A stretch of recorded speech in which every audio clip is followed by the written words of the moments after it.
Vergiss alles, was du bisher über Thailand gesehen hast. Keine Strände, keine Palmen. Heute nehmen wir dich mit in eine völlig andere Welt.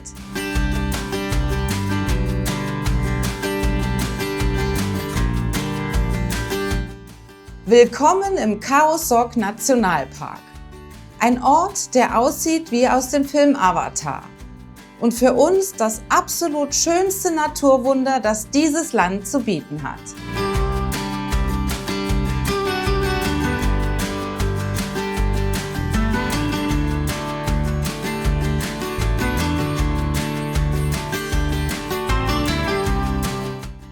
Unser Abenteuer startet entspannt am Hotel. Von dort geht es direkt mit dem Tuk-Tuk zum Cheo Lan Pier, dem Tor zum riesigen Stausee. Zusammen mit der Gruppe steigen wir ins Longtail-Boot und dann heißt es festhalten und staunen.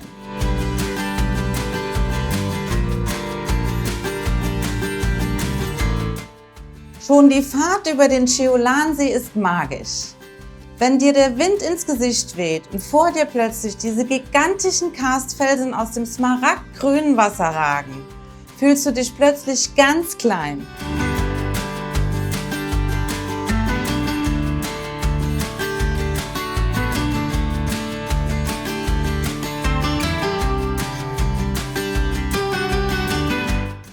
Und halt unbedingt die Augen offen.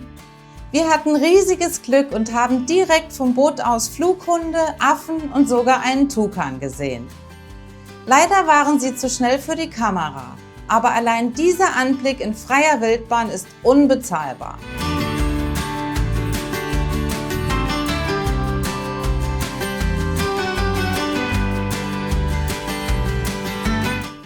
Unser erster großer Stopp ist das Nang Prai Raft House.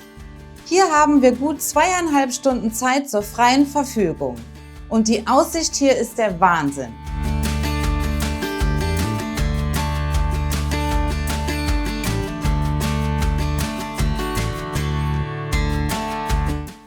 Zuerst gibt es ein leckeres Mittagessen direkt auf dem Wasser. Danach hast du die Möglichkeit zum Sonnenbaden oder zum Schwimmen. Unter den Planken dieser schwimmenden Insel tummeln sich außerdem hunderte Fische, die man füttern kann.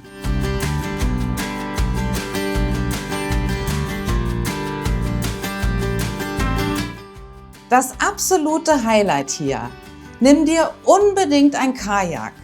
Sobald du lautlos über das Wasser gleitest, umgeben von diesen gigantischen Felswänden, bekommst du Gänsehaut.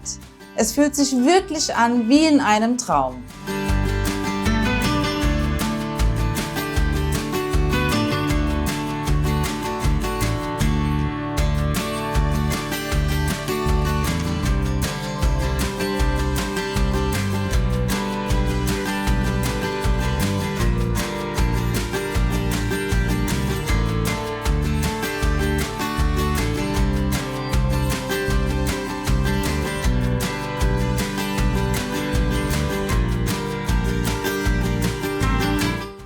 Nach der Pause am Raft House vertreten wir uns die Beine.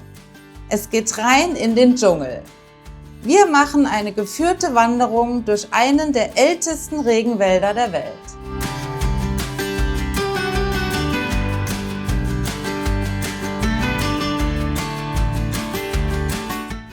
Du läufst vorbei an gigantischen Bambushainen und riesigen Urwaldbäumen. Die Natur hier ist einfach überwältigend und eine ganz andere Welt im Vergleich zum offenen See.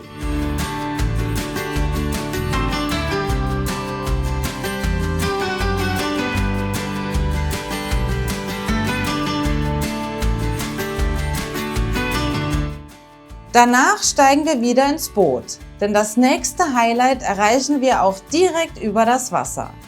Die Phra Khai Phech Cave, auch bekannt als die Diamantenhöhle.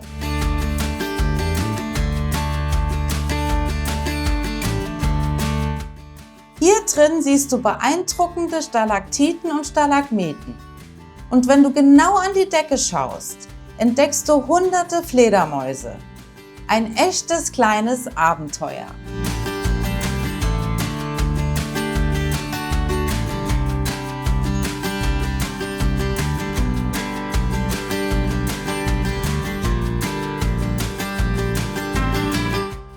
Bevor es endgültig zurückgeht, steuern wir noch das wohl bekannteste Wahrzeichen des Nationalparks an: die Khao Sam Kloe Felsen.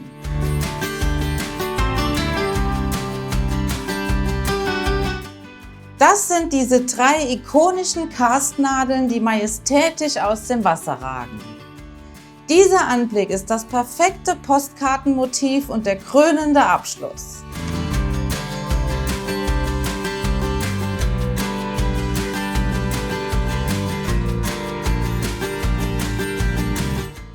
Mit diesen Bildern im Kopf geht es dann zurück zum Pier und ins Hotel. Ein Tag im Khao Sok Nationalpark ist wirklich ein Erlebnis, das du auf deiner Thailandreise auf keinen Fall verpassen darfst.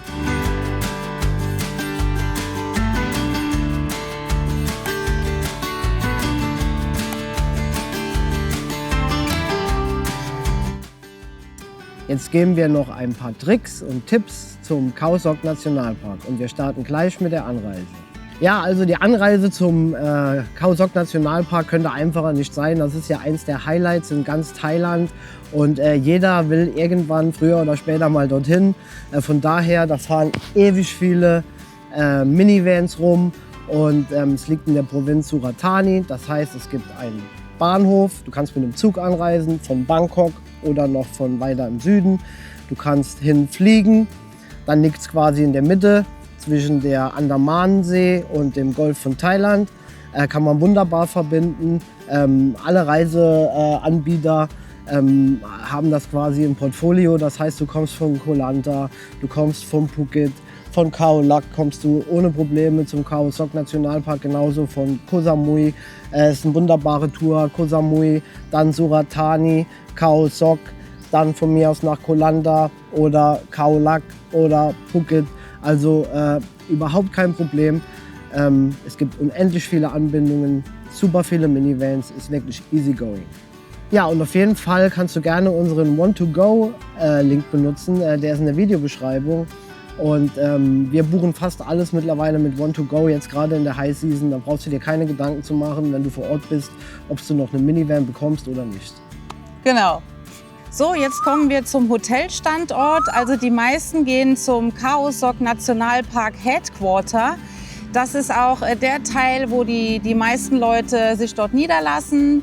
Da gibt es eine richtig gute Infrastruktur. Das ist faktisch auch der Dschungeleingang vom Khao Sok Nationalpark.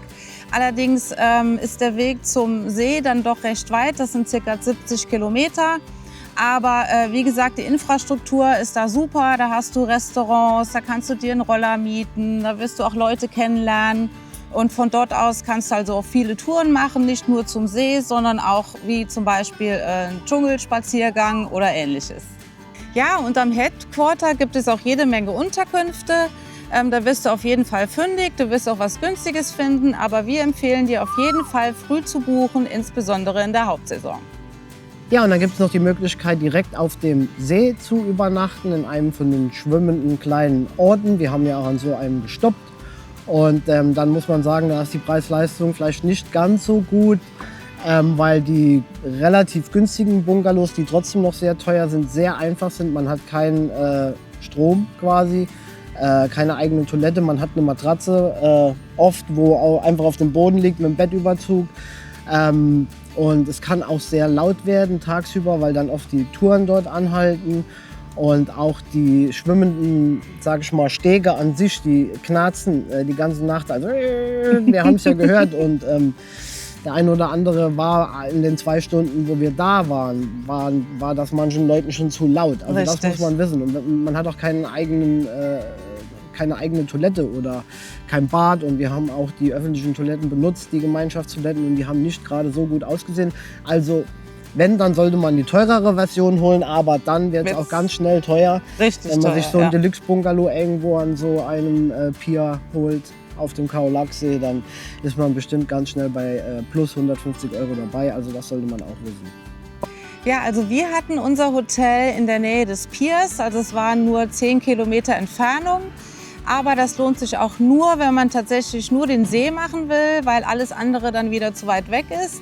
Aber bei uns war es so, dass wir den Fokus tatsächlich jetzt auf die Tour auf dem See jetzt ausgelegt haben und haben es nicht bereut. Aber da brauchst du auf jeden Fall einen Roller, weil da ist drumherum nichts.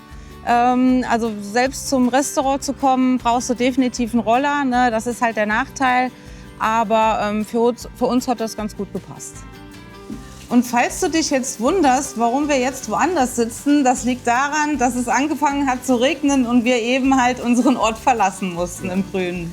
So viel zur Trockenzeit in Thailand. Ja, und wenn du dir dann eine Tour auf dem Chao Lan Lake buchen möchtest, was natürlich jeder möchte, weil das ist ja das absolute Highlight. Also das ist so, dass du das eigentlich überall buchen kannst. Also es gibt Reisebüros, die Hotels machen das, sogar Restaurants bieten das an. Also das ist überhaupt gar kein Problem. Und ich denke, dass die auch alle ziemlich ähnlich sind. Also du bist dann mit einer Gruppe auf einem großen Longtailboot. Und das hat bei uns auch super geklappt. Also war richtig gut organisiert und wir haben 1.500 Baht dafür gezahlt. Pro Person. Pro Person, genau. Ja, es gibt auch mehrere Varianten von den Touren. Wir haben jetzt die Standardvariante geholt mit mehreren Leuten, aber wenn du jetzt eine große Gruppe bist, dann kannst du dir auch ohne Probleme am Pier direkt ein Longtailboot chartern Ja. für die Gruppe ganz alleine. Ich denke, das startet so bei 4.000 Baht pro Boot, meistens dann eine Halbtagestour. Oder was vielleicht auch ziemlich cool ist, eine Sunrise-Tour, ja, weil morgens bist du dann quasi ganz allein auf dem See, weil die meisten Touren starten so gegen 9:30, würden wir mal sagen. Und wenn du eine Sunrise-Tour buchst, was bestimmt eine coole Sache ist, aber ein bisschen mehr kostet, ja, dann denke ich, hast du ein richtig cooles Erlebnis. Wir haben dann noch mit unserem Roller eine kleine Tour gemacht zum Chao Lan Lake Aussichtspunkt. Das ist direkt am Staudamm. Da ist so ein schöner grüner Park, sage ich mal. Und ja, von daher aus hat man eine schöne Sicht auf den Staudamm und auch auf den Eingang, das Tor zu dem Lake, wo dann die ganzen Schiffe losfahren. Und dann sind wir noch zum Pier gefahren mit dem Roller. Da kann man noch rechts vorbei hochfahren. Ich blende das jetzt auf jeden Fall auf Google Maps ein.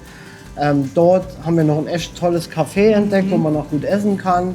Auch ein schöner Aussichtspunkt. Ja, und das war noch eine schöne Halbtagestour von unserem Hotel.